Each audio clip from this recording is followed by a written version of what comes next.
छत्रपती शिवाजी महाराज की जय भवानी. भारत रत्न डॉक्टर बाबासाहेब आंबेडकरांचा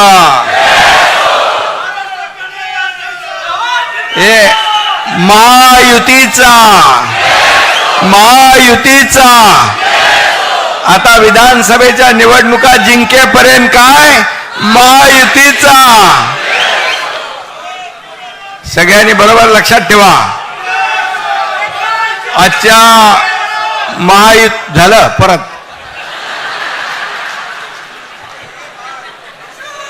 महायुतीच्या मेळाव्याला उपस्थित राज्याचे लोकप्रिय उपमुख्यमंत्री देवेंद्र फडणवीसजी, आमचे धडाडीचे उपमुख्यमंत्री अजितदादा पवारजी, केंद्रीय मंत्री पीयूष गोयलजी, केंद्रीय मंत्री प्रतापराव जाधवजी, राणेसाहेब, नीलमताई गोरे, नरहरी झिरवळ, छगन भुजबळ साहेब, राधाकृष्ण विखे पाटीलजी, दीपक केसरकरजी, मंगल प्रभात लोढाजी, उदय सामंत, विजय गावितजी, रवींद्र चव्हाण, संजय बनसोडे, सुनील तटकरे, आनंदराव आडसूळ, आशिष शेलार, पंकजाताई मुंडे, रुपालीताई चाकणकर, भावनाताई गवळी, जयदीप कवाडे, चित्राताई वाघ, व्यासपीठावर सर्व मान्यवर. कोण राहिला असेल तर मला ज्यांनी हे दिलं त्याची चुकी आहे.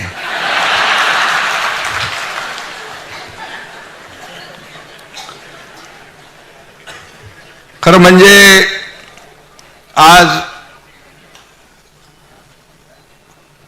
खालचं पण सभागृह भरलंय, फर्स्ट सेकंड थर्ड सगळं भरलेलं आहे आणि बाहेरही आहेत.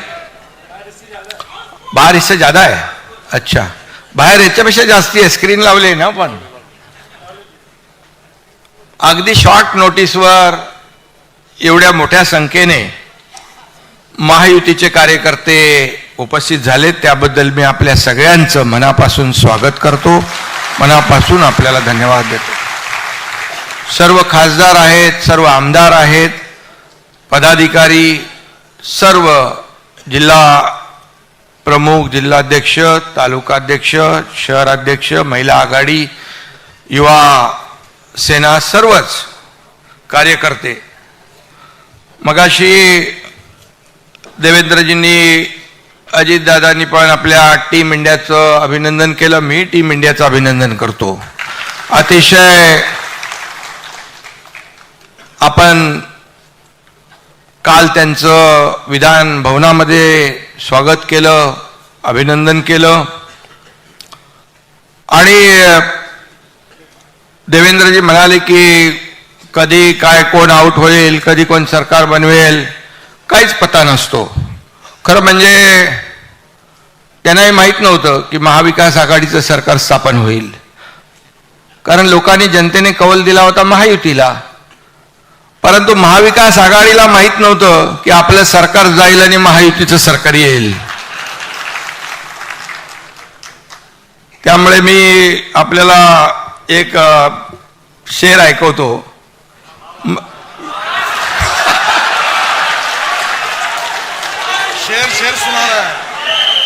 अजितदादांनी पण काल तुफान बॅटिंग केली तिकडे सभागृहामध्ये आणि काल देवेंद्रजींनी पण आपल्या अभिनंदनाच्या हातात चांगली बॅटिंग केली आहे. खरं म्हणजे या सर्व पार्श्वभूमीवर हे आपल्याला माहीत आहे, पण मी आपल्याला सांगू इच्छितो, मैं अकेला ही चला था जानिब ए मंजिल, मैं अकेला ही चला था जानिब ए मंजिल, मगर लोग साथ आते गए और कारवा बनता गया.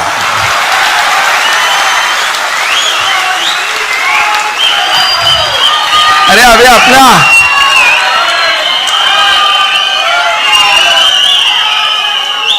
कारवा बहुत बढ़ गया है अपना बड़ा. आणि म्हणून 2 वर्षापूर्वी महाराष्ट्राने एक मोठा उठाव पाहिला. नागरिकांच्या आणि मतदारांच्या विश्वासघाताविरोधातला तो उठाव होता. आणि बरोबर 2 वर्ष झाली त्याला. मी मगाशी म्हटलं त्याप्रमाणे आम्ही एक धाडसी निर्णय घेतला. जे लोकांच्या मनातलं सरकार पाहिजे होतं, महायुतीचं पाहिजे होतं, वैचारिक भूमिकेतलं पाहिजे होतं, बाळासाहेबांच्या विचारांचं पाहिजे होतं, ते सरकार स्थापन केलं. 50 लोक सोबत होते, 13 खासदार नंतर आले. त्यानंतर हजारो लाखो पदाधिकारी आणि शिवसैनिक सोबत आले. मी या ठिकाणी सांगू इच्छितो, उपमुख्यमंत्री देवेंद्रजी यांची देखील मला भक्कम साथ लाभली, सहकार्य लाभलं. भाजपच्या नेत्यांनी, पदाधिकाऱ्यांनी, कार्यकर्त्यांनी देखील भरपूर प्रेम दिलं. बाळासाहेबांचे विचार आणि दिघे साहेबांचे विचार सोबत होतेच. आणि मी आधी म्हणालो होतो की त्यावेळेस आदरणीय देशाचे प्रधानमंत्री मोदीजी आणि गृहमंत्री अमित शाह साहेब हे चट्टान की तरह पाठीशी उभे राहिले खंबीरपणे. आणि त्यानंतर गेल्या वर्षी अजितदादा सोबत आले आणि एक ताकद वाढत गेली. आज महायुतीने आपल्या महाराष्ट्राचं चित्र पालटलंय. सगळी कामं ठप्प होती. आपलं सरकार यायच्या अगोदर सगळीकडे स्पीड ब्रेकर टाकून ठेवले होते. याला स्टे, त्याला स्टे, कारशेड बंद, मेट्रो बंद, रस्ता बंद, समृद्धी बंद, कोस्टल बंद, अटल सेतू बंद. काय चालू होतं? सण उत्सव सगळे बंद.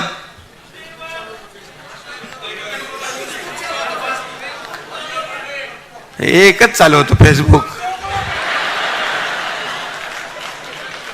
आणि वर्क फ्रॉम होम. ते जाऊ द्या, त्याच्यात मी जात नाही. आणि आपण आल्यानंतर खरं म्हणजे एक आनंदाचं वातावरण निर्माण झालं. पहिला गोविंदाचा सण होता, दहीहंडी होती. सगळे निर्बंध हटवून टाकले आम्ही. सगळे मुलं तरुण रस्त्यावर आले आणि आपला सण जोरदारपणे साजरा झाला. गणपती आले, जोरात झाले.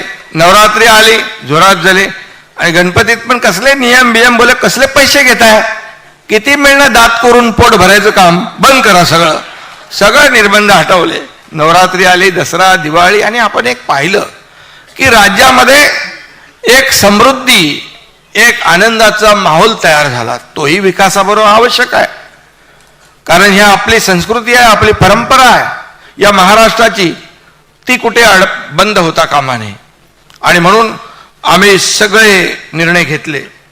आणि म्हणून राज्याचं वर्तमान सुधारलंय. आता भविष्य देखील उज्ज्वल करण्याचा ध्यास आपण घेतलेला आहे. ही वस्तुस्थिती आहे. तुम्ही सगळेजण इथे उपस्थित आहात.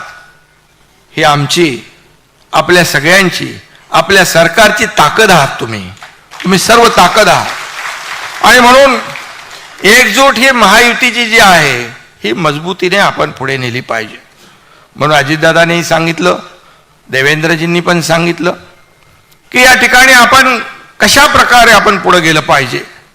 आता एकजूट महत्वाची आहे आणि ती आपण दाखवण्याचा प्रयत्न आपण या ठिकाणी केला पाहिजे. आपल्या सर्व सरकारचं विचार, विकास आणि विश्वास ही त्रिसूत्री आहे आणि त्याच्यावर आपण काम करतोय. आज लोकांना माहित आहे की हे सरकार काम करणारं सरकार आहे. हे सरकार फील्डवर उतरून काम करणार आहे. आता बघा, मी उशिरापर्यंत काम करतो, देवेंद्रजी उशिरापर्यंत काम करतात, अजितदादा सकाळी उठून लवकर चालू करतात काम. त्यामुळे 24/7 हे सर्कल चालू आहे. आता कधी तुम्ही मला रात्री 2, 3, 4 वाजता पण काम करताना पाहू शकता. काम चालू आहे, काम सुरू आहे आणि लोकांनी देखील मान्य केलंय ते हे सरकार काम करणार आहे. आणि प्रधानमंत्री महोदयांनी पण त्याच्यावर शिक्कामोर्तब केलेला आहे. हे आपल्यासाठी मोठी बाब आहे, अभिमानाची, आनंदाची आहे. हे सरकार लोकांचं आहे. मी नेहमी काय सांगतो, हे सर्वसामान्यांचं सरकार आहे, गोर गरिबांचं आहे, शेतकऱ्यांचं आहे, कष्टकऱ्यांचं आहे, माझ्या माता भगिनींचं आहे, माझ्या बांधवांचं आहे, युवकांचं आहे, ज्येष्ठांचं आहे, सगळ्यांचं, वारकऱ्यांचं आहे. आणि हे सरकार जसं आपण सर्वसामान्यांचं म्हणतो तसंच गेले 2 वर्ष जर आपण पाहिलं तर आमच्या कॅबिनेटमध्ये एकही असा कुठलाही निर्णय वैयक्तिक लाभाचा आम्ही घेतला नाही. एकही निर्णय. जे निर्णय घेतले, सुरुवातीला तर मी आणि देवेंद्रजी दोघंच होतो, शपथ घेतली आणि कॅबिनेट घ्यायची असते, तोही निर्णय तुम्ही बघा, शेतकऱ्यांसाठीच आम्ही पहिला निर्णय पहिल्या कॅबिनेटमध्ये घेतला. त्यामुळे आम्हाला वैयक्तिक काहीच नाही आहे. आम्हाला एकच आहे, या राज्यातला सर्वसामान्य माणूस सुखी झाला पाहिजे. या राज्यातलं माझी माता भगिनी, माझा शेतकरी, कष्टकरी, त्याला चांगले दिवस आले पाहिजे, त्याच्या आयुष्यामध्ये बदल घडला पाहिजे. आणि म्हणून सोन्याचा चमचा घेऊन आम्ही जन्माला नाही आलो, परंतु या राज्यातल्या सर्वसामान्य माणसाच्या आयुष्याचं सोनं करण्याचं काम आम्ही नक्की करणार. आणि ते आम्ही प्रयत्न करतोय. 2 वर्ष कशी गेली कळली नाहीत, मोठा पल्ला गाठलाय. 2 वर्ष हा तसं बघायला गेला तर कमी कालावधी आहे. 2.5 वर्ष अगोदरची आणि 2 वर्ष ही जर तुलना तुम्ही केली तर सहज तुम्हाला कळेल की आम्ही कुठे किती निर्णय घेतले, काय निर्णय घेतले, कुणासाठी निर्णय घेतले, हे आपल्याला कळेल. आणि हेच निर्णय आपल्याला लोकांपर्यंत पोहोचवायचं आहे. किती विरोधकांनी आटापिटा केला, सरकार स्थापन झाल्यापासून सरकार पडेल, सरकार पडेल, सरकार पडेल. महिन्यात पडेल, 2 महिन्यात पडेल, पण सरकार काय पडलं नाही. पण सरकारची कामगिरी पाहून विरोधकांचे चेहरे मात्र पडले. आणि ज्या योजना आपण जाहीर केल्या कल्याणकारी परवाच्या दिवशी, त्या बघून तो विरोधकांचे चेहरे बघण्यासारखे होते, एकदम पांढरे फटाक झाले होते. काय करायचं, काय बोलायचं, काय टीका करायची हे सुचत नव्हतं त्यांना. त्यांना अनपेक्षित होतं, हे सगळं अपेक्षित नव्हतं. पण आम्ही तिघांनी ठरवलं होतं, एकदम मोठा बॉम्बनी, मोठं म्हणजे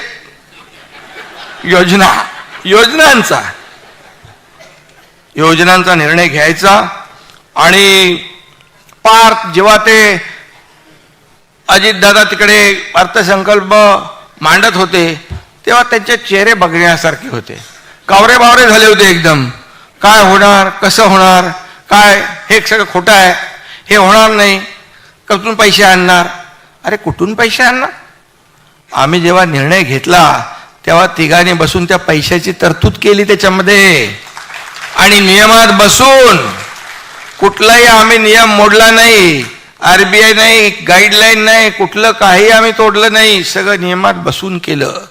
कारण आम्ही जे सरकारचे पैसे हे लोकांपर्यंत पोहोचले पाहिजे ही भावना आमच्या मनामध्ये आहे. स्वतःच्या घरात पैसे न्यायचे आम्हाला नाही, आम्हाला लोकांना द्यायचे आहे. आणि म्हणून त्या योजनामध्ये कसा खोडा घालायचा असं सगळं चालू झालं. आणि पैसे कुठून आणणार? मग राहुल गांधी म्हणाले होते, खट खटाखट खट खटाखट 1 लाख भरा. ते बोलल्यावर लगेच ते सभागृहामध्ये त्यांना लागलं. मला त्यांनी त्यांच्यावर विश्वासच नाही ठेवला लोकांनी. खट खटाखट खट खटाखट 1 लाख रुपये देणार म्हणाले, पण लोकांनी विश्वास ठेवला का? मोदीजींना पुन्हा प्रधानमंत्री बनवलं की नाही? व तुम्ही पेढे कसले वाटते येड्यासारखे? मोदीचे 3ऱ्यांदा हॅट्रिक झाले म्हणून पेढे वाटताय का? तुम्ही 3ऱ्यांदा हारायचे हॅट्रिक केले म्हणून पेढे वाटताय? ठीक आहे, महाराष्ट्रामध्ये फेक नरेटिव्ह केलं, खोटं फसवलं, हे आरक्षण जाणार, संविधान बदलणार, आदिवासीचं आरक्षण जाणार, मुसलमानांना हे करणार, ते करणार, दलितांवर अन्याय करणार, दलितांचं आरक्षण जाणार, हे फसवलं तुम्ही. ठीक आहे, महाराष्ट्रामध्ये जागा कमी आल्या, परंतु एवढं आपल्याला आपण थोडे गाफील राहिलो, ही वस्तुस्थिती आहे. आणि आपले काही लोक सुट्टीचा आनंद घ्यायला गेले. बोले 3 दिवस सलग सुट्या येणारच आहेत ना, 400 पार, मोदीजी तर आणणार. अरे हमारा क्या होता है, आने वाला है.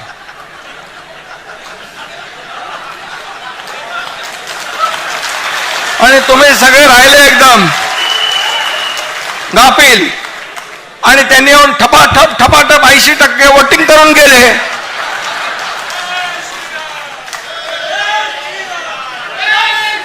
म्हणजे बघा, याच्यातून शिकण्यासारखं आहे. तुम्ही जर 80% नाही 60% मतदान केलं असतं तरी सुद्धा आपल्या 40 जागा आल्या असत्या.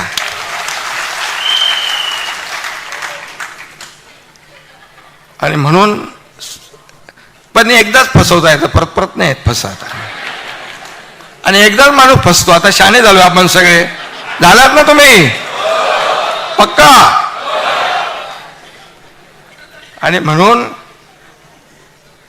मोदीजी प्रधानमंत्री झाले. आता आपल्याला देशाला पुढे नेतील. कारण शेवटी आज कोणीतरी म्हणालं मोदीजींवर काय भ्रष्टाचाराचा आरोप केला. बोले कोण नाना पटोले का काहीतरी म्हणाले भ्रष्टाचारचे काय सरदार, भ्रष्टाचाराचे सरदार. अरे तुम्हाला बोलायचा अधिकार आहे का? हा, डोक्यावर पडलाय, कशावर पडलाय? नाही, अरे तुम्ही त्याच्यामध्ये आरोप करता. तुमच्या बुडाखाली काय जळते ते पहिलं बघा. तुम्ही पहिलं तर आत्मपरीक्षण करा. बोपोर पासून चाऱ्यापर्यंत सगळे शेणात पण पैसे खाल्ले तुम्ही. कोळसा सगळे खाल्ले ना. मोदीजींवर 10 वर्षात एक तरी भ्रष्टाचाराचा डाग लागलाय का? लागलाय का? मग तुम्हाला अधिकार काय? आणि म्हणून तो जाऊ दे, त्याचं काय नाव घेतो. आणि म्हणून मी सांगतो की मोदीजी पुन्हा बनलेत प्रधानमंत्री. मी आता आम्ही सांगत होतो पियुष गोयल साहेबांना, आता तुम्ही मुंबईचे मंत्री आहात.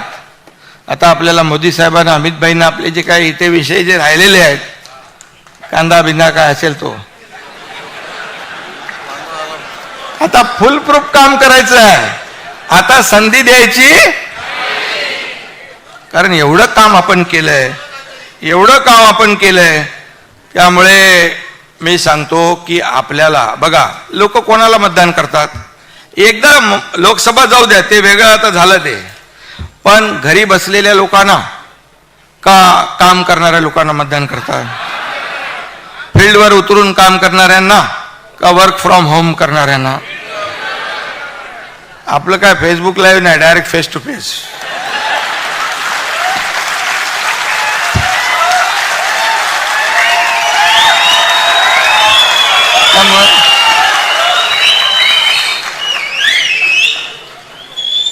तरी गाफील राहू नका. आता एकदा आपल्याला मार पडली आहे, आता आपल्याला ताक पण तो फुंकून प्यायचं आहे. कारण बघा, आपण एवढी कामं केली आहेत ना. आता किती 1 लाख कोटीचं काय दादा? 1 लाख कोटीचं ना. 1 लाख कोटी, जवळपास 90,000च्या दरम्यान आपण या योजना केल्या शेतकऱ्यासाठी. बघा, तुम्हाला मी सांगतो, हे विरोधक किती खोटं सांगतात. शेतकऱ्याला काय दिलं? शेतकऱ्याच्या तोंडाला पानं पुसली. अरे आतापर्यंतच्या इतिहासात 2 वर्षामध्ये शेतकऱ्यांचा जो काही नुकसान भरपाई आहे, अवकाळी पाऊस आणि गारपीट, याच्यामध्ये अवकाळी आणि गारपीट याच्यात आपण 15,000 कोटी रुपये दिले. 15,000 कोटी. आपण NDRFचे निर्णय बदलले, दुप्पट केले. 2 हेक्टरचे 3 हेक्टर केले. सततच्या पावसामध्ये होणारं नुकसान मिळत नव्हतं, ते आपण द्यायला लागलो. गोगलगायनी केलेलं नुकसान कधी मिळत होतं, ते आपण द्यायला लागलो. आज 1 रुपयामध्ये पीक विमा योजना कधी मिळत होती, ती आपण सुरू केली. मोदी साहेबांनी 6,000 रुपये दिले वर्षाला, त्याच्यामध्ये 6,000 रुपये आणखी आपण भर टाकली. 12,000 रुपये शेतकऱ्याला वर्षाला चालू झाले आता आपल्याकडे. अशा योजना आपण केल्या. 45-50,000 कोटीच्या योजना केल्या. आणि महाविकास आघाडीने जे रेग्युलर कर्जफेड करणाऱ्याला 50,000 रुपये इन्सेंटिव्ह देणार म्हणून घोषणा केली. पैसे दिले का? पैसे आपल्या सरकारने दिले, आपण देतोय, आपण सुरू केले ते. म्हणजे ही घोषणा करायच्या आणि त्याची पूर्तता कोणी करायची? मग तुम्ही आमच्यावर कसं बोलू शकता? आणि म्हणून हे जे काय आज शेतकरी आपला अन्नदाता आहे, त्याला आता आपण दिलं. आज शेती पंपाला आपण वीज माफ करून टाकली, जो मागेल त्याला सोलर. का तुमच्या पोटात दुखतंय? आज शेती पंप करा शेतकरी हा बळीराजा. तुम्ही एवढ्या योजना जर यापूर्वी केल्या असत्या तर बळीराजावर आत्महत्या करायची पाळी आली नसती. याला जबाबदार कोण? काँग्रेसने 50-60 वर्ष शेतकऱ्याला दुर्लक्षित केलं. पण या 2 वर्षामध्ये आम्ही ज्या योजना केल्या आणि देतोय, डायरेक्ट त्यांच्या खात्यामध्ये पैसे जात आहेत. देवेंद्रजी जेव्हा मुख्यमंत्री होते तेव्हा जलयुक्त शिवार योजना केली, शेतकऱ्यांना वरदान ठरणारी. सरकार बदलल्यावर लगेच त्याची इन्क्वायरी लावली, चालू केले, बोले रद्द करा. अरे शेतकऱ्याच्या हिताची योजना तुम्ही बंद करताय. आपलं सरकार आल्यानंतर पहिलं आपण जलयुक्त शिवार योजना सुरू केली शेतकऱ्यांसाठी. ह्या अशा शेतकऱ्यांसाठी केलेल्या योजना, आणि आता देखील आपण त्यांना जो दिलासा दिलेला आहे तो दिलासा देखील आज सिंचन. अजितदादा पण होते अगोदर, मी होतो, आणि 4च मला वाटतं सुधारित आपण मागच्या महाविकास आघाडीमध्ये दिल्या होत्या. 4 योजनांना सुप्रमा सुधारित प्रशासकीय मान्यता. आपल्या सरकारने जवळपास 130 सिंचन प्रकल्पांना मान्यता दिली आणि 13 लाख हेक्टर जमीन आता ओलिताखाली येणार आहे. 13 लाख. याला पण हिंमत लागते निर्णय घ्यायला. आणि म्हणून मोठ्या प्रमाणावर आपण शेतकरी बांधवांना त्याच्यात फायदा देतोय. आणि शेतकरी बांधव जो आहे, काय शेतकऱ्याचं दुःख कोणाला कळणार? आपल्यालाच कळणार. मी गावाला गेलो की बोले हेलिकॉप्टरने जाऊन शेती करतो. अरे काय गाडी चालवत जाऊ 8 तास 10 तास? 8-10 तासात मी तर 10,000 फाईल सह्या करेन.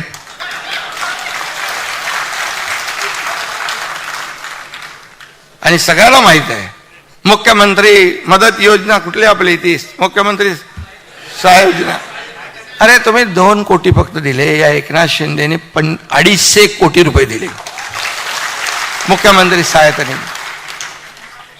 आपल्याला माहिती पाहिजे म्हणून मी सांगतो. बघा, एकच आहे, मी आरोपाला उत्तर कामातून देतो. आरोप कितीही करा, पण आम्हाला तुम्ही विचलित करू शकत नाही. आमचा फोकस जो आहे कामावर आहे. पण हे काय जे झालंय घडलंय ते तुम्हाला कळलं पाहिजे म्हणून सांगतोय मी. आणि म्हणून शेतकऱ्याचं दुःख कळतं. आणि म्हणूनच आपले सर्वजण बहुतेक लोक आज शेतकऱ्याच्या घरात जन्मलेली आहेत. आणि त्यामुळे आम्ही शेतकऱ्याच्या ज्या योजना आहेत त्याला कधीही हात आकडता घेत नाही. आता आपले मुख्यमंत्री लाडकी बहीण योजना, बोले लगेच सांगितलं लाडका भाऊ आठवला नाही का? आता लाडका भावाला पण आपण दिलाय ना 10 लाख भाऊ आपले, त्यांना आपण 10,000 स्टायपंड महिन्याला. कधी झाली होती योजना? बेरोजगार जे सुशिक्षित बेरोजगार, आता तिथं या लाडकी बहिणीच्या मुळे ती लपून गेली योजना. ती आता बाहेर आपल्याला नीट व्यवस्थित पोचवायला लागेल. तर भावांच्या बद्दल प्रेम कधी असू शकतं, कसं असू शकतं? भावाच्या बद्दल जाऊ द्या, मी बोलत नाही. आणि म्हणून कुणी बोलावं. आज आपण 2.5 कोटी आपल्या भगिनींना, मी आपल्याला सांगतो 2.5 कोटी म्हणजे आकडा मोठा आहे. मगाशी देवेंद्रजींनी सांगितलं, अजितदादांनी सांगितलं की कशी आम्ही सोपी करतोय. आता त्यांना असं वाटतंय की ही योजना होऊच नये. आता मला सांगा, पहिले तो विरोध केला आणि मगाशी देवेंद्रजी पण म्हणाले की बाबा ते पण आता सगळीकडे फिरायला लागले. मुंबईतल्या शाखांवर आपल्या नाही बोर्ड लागलेत, मुख्यमंत्री माझी लाडकी बहीण योजना.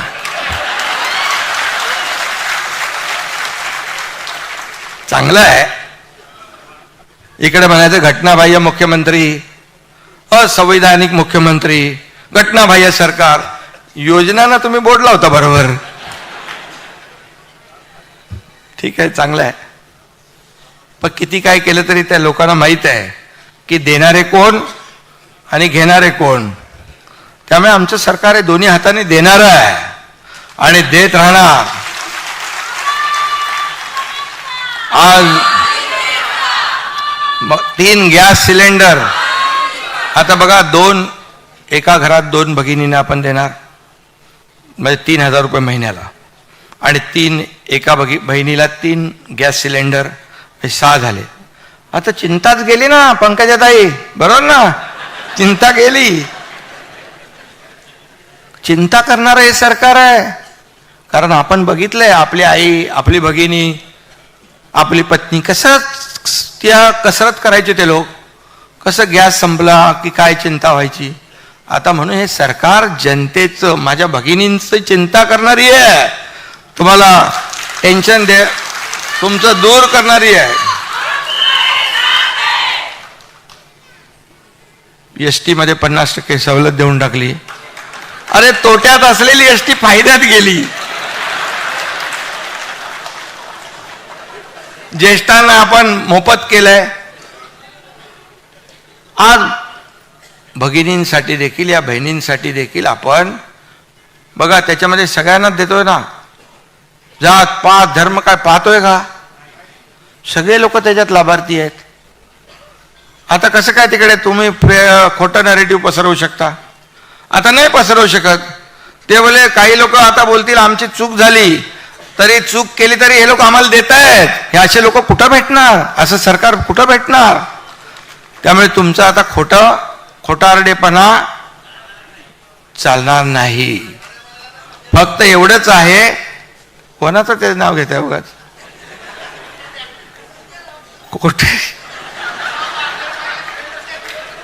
खोटा बोला पण रेटून बोला, हे आता चालणार. पण तुमचं काम आहे की हे सगळं तुम्ही पोचवलं पाहिजे. मगाशी भगिनींबद्दल देवेंद्रजी पण बोलले, ते काय सख्खे भाऊ इकडे आहेत, सावत्र भाऊ तिकडे आहेत. सावत्र भाऊ पण आता क्रेडिट घ्यायला लागलेत, आम्हीच देतोय. सगळ्या आमच्या बहिणी हुशार आहेत. त्यांना माहित आहे कुठला भाऊ देणार आहे आणि कोण देणार आहे आणि कोण देतोय.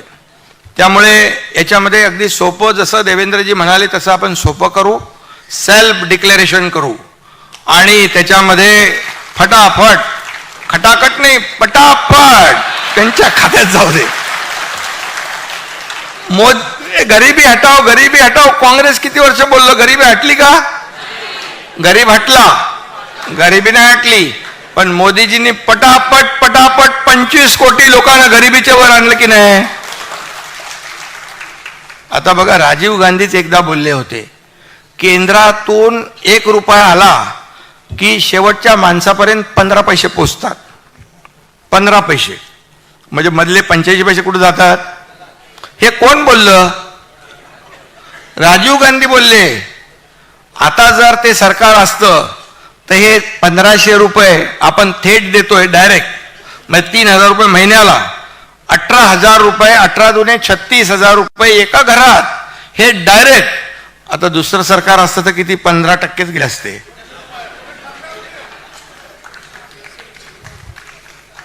पण त्यामुळे लोकांनाही माहित आहे की, आणि म्हणून मगाशी सांगितल्याप्रमाणे मधला एजंट बिजंट कोण एक तलाठीमध्ये त्यांनी काहीतरी पैसे मागितले. मी कलेक्टरला फोन केला, त्याला बोलो डायरेक्ट सस्पेंड करून थांबवू नको, त्याला जेलमध्ये टाक, डायरेक्ट त्याच्यावर FIR लॉन्च कर. अरे आम्ही योजना करतो आणि तिथं पैसे 50 रुपये घ्यायचे, 100 रुपये घ्यायचे, बिलकुल चालणार नाही. आणि याला कलेक्टर सगळ्या जिल्हाधिकाऱ्यांना पण सांगितलंय की इथं कुठेही खाली कोणी आमच्या भगिनीला अडवत नडवत असेल तर त्याचा बरोबर बंदोबस्त करायचं काम कोणाचं आहे?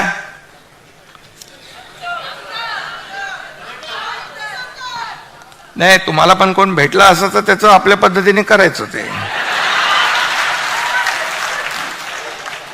शेवटी पैसे आपल्या भगिनीच्या खात्यात गेले पाहिजेत, हा आपला उद्देश आहे. आता बघा, 3 पक्ष 4 पक्ष आपल्या महायुतीत आहेत. उद्देश आपला काय आहे? आपल्या लाडक्या बहिणीच्या खात्यात पैसे पोचवणे.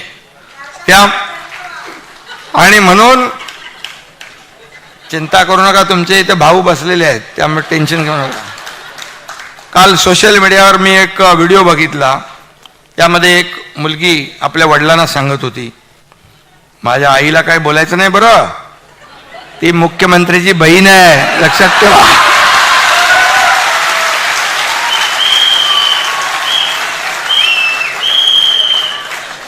त्यामुळे आता विरोधकांनी देखील समजून जावं. आज एक माहोल बनलाय, चांगलं वातावरण झालंय. बघा, तुम्हाला पण थोडंसं नैराश्य आलं होतं लोकसभेनंतर, पण केलं की नाही करामत आम्ही लोकांनी, जादू केली की नाही. आता हे पोचवायचं आहे लोकांपर्यंत, घराघरामध्ये, हे काम तुमचं आहे. ही योजना जी आपण ज्या योजना केल्या, मुख्यमंत्री लाडकी बहीण, मुख्यमंत्री अन्नपूर्णा योजना 3 सिलेंडरची, दुसरं आपण शेती पंपाचं वीज बिल माफ केलं ती, त्याचबरोबर मुलींचं शिक्षण आपण 50% होतं ते 100% पूर्णपणे फी भरण्याचं उच्च शिक्षण. मी तुम्हाला सांगतो एक गोष्ट, मला 12:30 वाजता कळलं की एक मुलगी त्या मुलीने आत्महत्या केली. का? 50% सरकार भरत होतं, 50% तिच्या वडिलांना देखील भरायची ऐपत नव्हती, त्यामुळे तिने आत्महत्या केली. मी 1:45 वाजता चंद्रकांत पाटलांना फोन केला. रात्री चंद्रकांत पाटलांनी फोन उचलला. मी त्यांना 1:45 वाजता सांगितलं, असं असं झालेलं आहे, तुम्ही ह्याच्यावर वर्कआउट करा आणि किती पैसे लागतात त्याला पूर्ण 100% माफ करण्यासाठी. आणि आपल्या सरकारने ते 100% मुलींचं शिक्षण मोफत केलेलं आहे. हे पहिलं राज्य आहे. आणि त्यामुळे आपण सगळं जे आहे याच्यामध्ये मुलींचं शिक्षण, आता मुलांना आपण 50% देतोय. मुलांना आता आपण 10,000 रुपयापर्यंत ती आपण अप्रेंटिसशिपचे देतोय.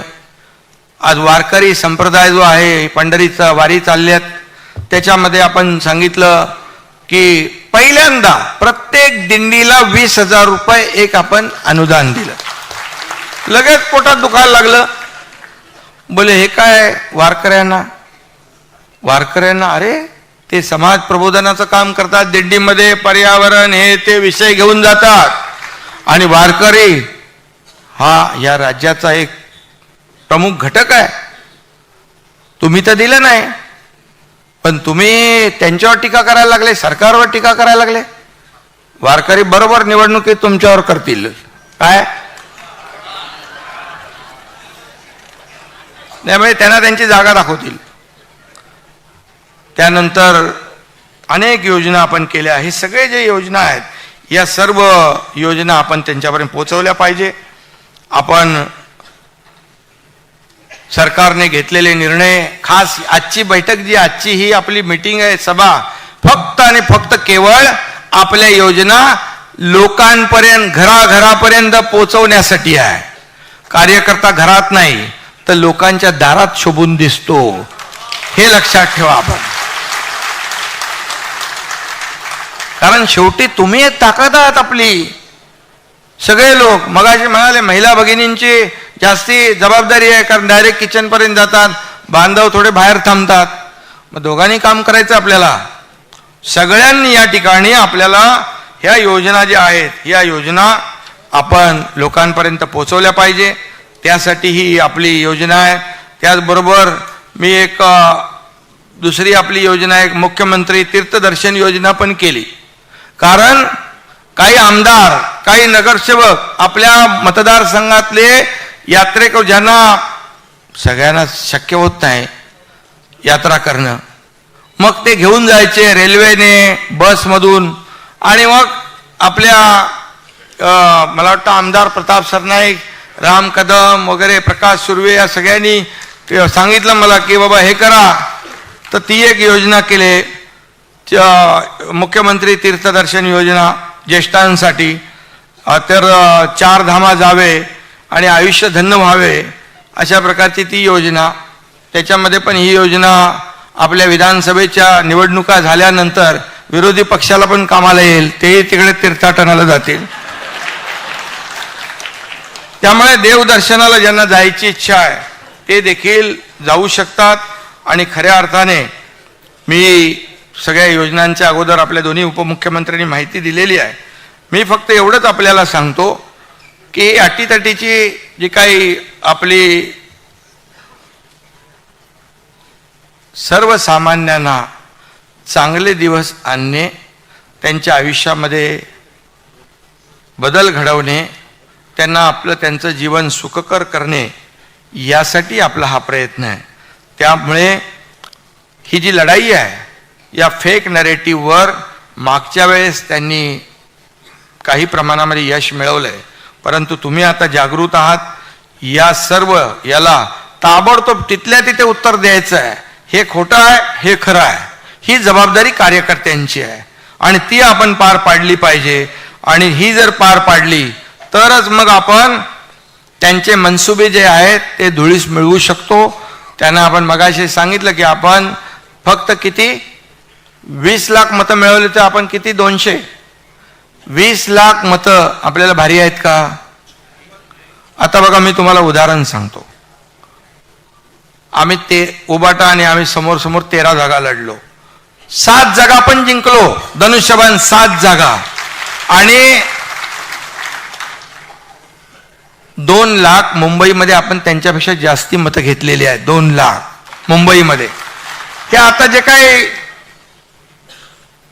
दुसरी जी वोट बँक काँग्रेसची इकडून तिकडून जमा झाली आहे, थोडी सूज आली आहे, ती सूज निघून जाईल. आणि नक्की यामध्ये आपल्याला त्याच्यामध्ये यश मिळेल.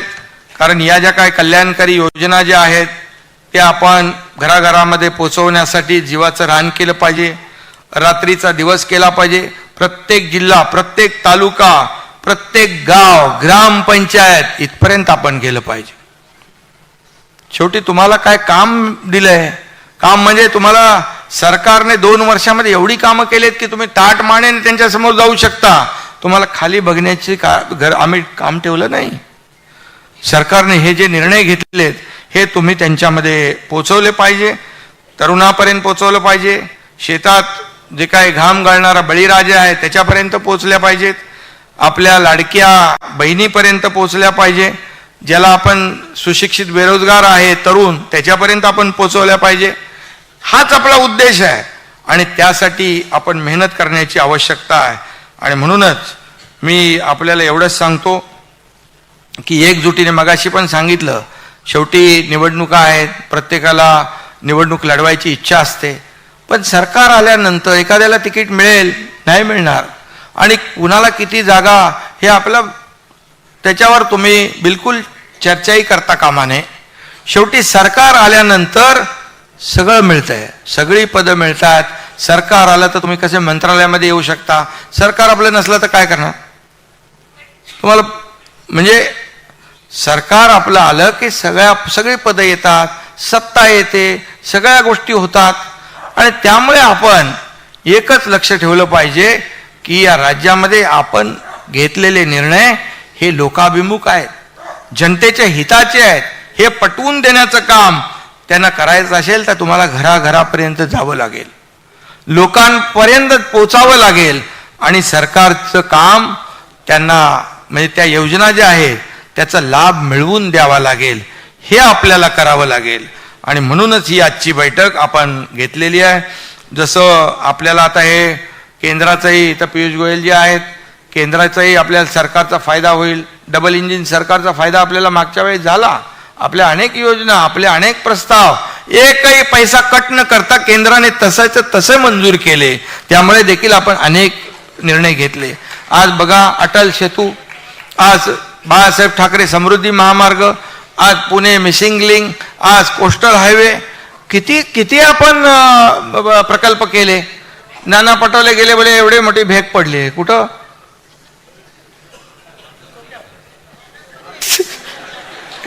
अरे भेग पडली वर नाही. हा नाही, अरे खालचा तो एक अप्रोच रोड असतो, म्हणजे शोधायचं तरी काय, काय मिळतच नाही.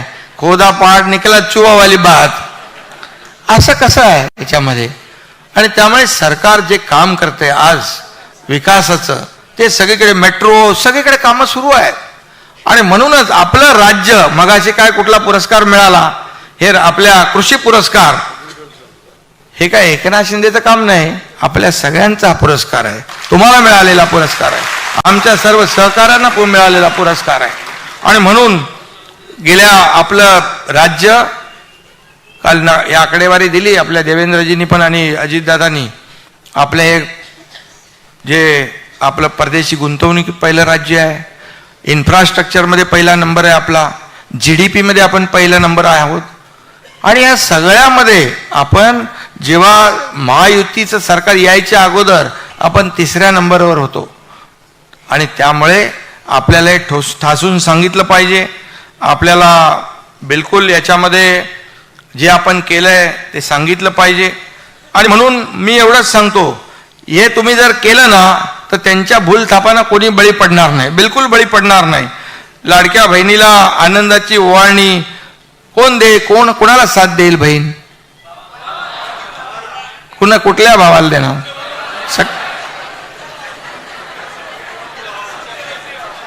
त्यामुळे आपले खरे भाऊ आहेत, सरकार त्यांचं आहे आणि आता महायुतीला. आणि म्हणून आपल्याला मी सांगतो, शेतकऱ्यांचा सन्मान करणाऱ्यांना साथ देतील ना, बेरोजगारांना नोकऱ्या देणाऱ्यांना साथ देतील ना. मग हे आपण फक्त लोकांपर्यंत पोचवायचं आहे. आणि हे आपण एवढं केलं तर मला वाटतं येत्या निवडणुकीमध्ये विजय महायुतीचाच आहे. आणि म्हणून आपण एकजुटीने लढूया आणि एकजुटीने जिंकूया. एवढं